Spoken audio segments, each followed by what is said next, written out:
Okay, I'm Frank Tedesco, and I'm here representing the Collings Foundation. I flew the B-24 during World War II with the 15th Air Force out of Italy, 35 missions over Europe. So what I'm doing here is trying to get the people that don't know too much about what happened during World War II acquainted with what we did, especially the young people, because as I understand it, they don't learn too much in school about it. And I think it's significant for them to understand, them being the younger people, that all they have going for them today is highly dependent on what happened during World War II. It could have all changed differently if the war had gone differently. So we don't want them, first of all, we want them to know about it. And secondly, we want the people who know about it not to forget it, because a lot of guys put it on the line every day to do this. So that's why I'm here, and I am answering questions. What was it like to fly a plane like the one behind us? Well, the B-24 at the time was one of the largest planes in our inventory. It's a big, heavy airplane, even to today. It's larger than anything we flew in training, of course. So you had to get used to the weight and the inertia to a big airplane. A smaller airplane, you can put a correction and it takes effect. This airplane, as I say, is heavy. It has a lot of inertia. So you can put a correction in, but you got to wait a second before you see if it's really taking effect. That's the big difference. Talk to me about what a typical mission would be like. How long would you be out in the plane? You've hit upon a question that I frankly cannot answer significantly enough for the average person to understand it. There are so many facets to what a mission consists of, from the beginning of being woken up to go to a briefing to being in the flak over the target area. I don't want to say it's exciting. That's why it's difficult to understand and put it in words what it was like. People say, were you afraid? You don't have time to be afraid. I'm flying a big airplane in a big formation. My job is to maintain my position in that formation so that I don't screw up the formation. And that's a disaster. So when you get back, you hear about some of the things that happened, but you didn't see it because you were flying formation and you didn't see it. And I think this was good because there was an old saying in the service, be fat, dumb, and happy. You get along better. If you know too much about what's going on around you, it can bear on you. So when you get back, all I knew is, I know we got hit a number of times and we're still okay. And other than that, I wonder what the bomb strike was like. So we go to debriefing after the mission and we find out how well we did or how poorly we did. And if we did poorly, we might have to go back the next day or shortly after, do it all over again. But the mission itself and the emotion that goes into it with each individual varies so much. And there are so many variables that unless you have flown a mission yourself, you will never know what a mission is like. Now, you said you want people to learn more about World War II. Have you shared the stories with family members at all? Well, that's a long story because when I came back, I was like most guys. We did not talk about it.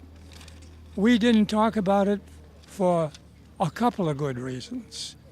One is that we knew, like if you were trying to tell your wife about it, she would never understand. She wouldn't know even what kind of an airplane you're talking about, let alone trying to describe what living was like, living in a tent with no heat, no water, no anything, and then having to fly missions on top of that and so forth. I never talked about it. And the time went on, and eventually I got involved with the Collings Foundation, helping to restore this airplane. I worked a couple of years on that. And I was with other veterans who did it, and we talked about it. And the more I talked about it, I understood that they did things like this, so I got involved in this, and I was the first one to bring the planes to Norwood. That's 21 years ago, and I've been doing that ever since. So I don't do this for me. I do it for the people who don't understand what this was all about. Young people. I want them to know, where did all this good stuff that we have today come from? Guys were willing to put it on the line every day so that we could have this. I want them to know that, and I don't want the older people who know it not to forget it. So this is one way we have of doing it. Is it hard for you to share your stories to so many of the people who come through here and enjoy the exhibit? Ordinarily, it's not hard for me to do this. There are phases of what happened to me that I have a problem talking about. And if they ask me a question that borders on one of these, I am still emotionally not ready. Can't do it. So that's the hard part. But in general, when they ask me about the airplane, how it's used and so forth, those are standard questions, what I think I can handle okay.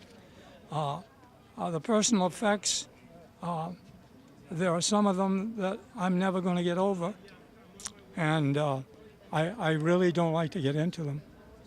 Now, you said part of the reason why you're doing this is to really make sure that people know about it, make sure that they remember and not forget. Is there anything you specifically want visitors to take away from the exhibit? Well, I think I summed it up in the beginning. I want them to take away two things. First of all, to learn about it, and secondly, those who know what happened.